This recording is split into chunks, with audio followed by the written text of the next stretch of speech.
The question that we've been asked is, let's say I print an invoice and I see that I have my docket right here, but I would like to actually see who performed the docket. How do I do that?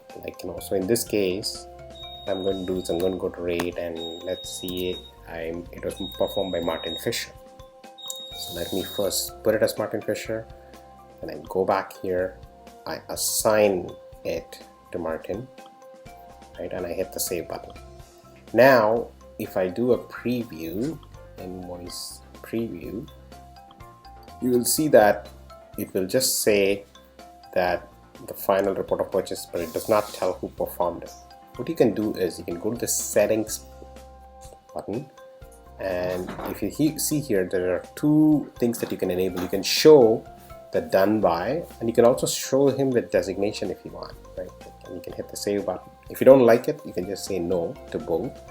Once you say yes to both, now if I go ahead and generate this invoice, right, you will now see that the invoice will actually say Martin Fisher. It will say it was rendered by Martin Fisher and he's a legal counsel. It will tell what kind of a person he is. So if I actually went to the contacts and found Martin, right, and edited in and actually said he is a legal assistant, right, in the profession.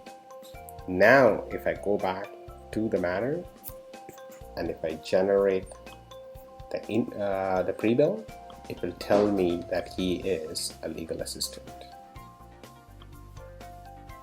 There you go, legal assistant. So you can give him the profession and it will add the profession. So it'll say rendered by Martin Fisher. Now if you don't want that, all you do is go to settings and you have two choices. First, if you don't want the designation, you can just say that. Now it will just say done by Martin Fisher. So if you go back here and if you say pre-bill, you will now see this invoice will just say rendered by Martin Fisher. It didn't say that he was a legal assistant. And if you don't want that, you can go back to the setting and say no to that as well. Now you're back to your original template where you don't have any event. So when you now do a pre-bill, it'll be like a very blank. It'll just say what's the title and the description, if at all, if any. As you see here, there's nothing here. So if you want to get rid of that, you can go to the settings and play with these two settings. Basically under the matter section, show docket by name and invoice and that. So set it to no, yes, whatever combination you want, take it from there.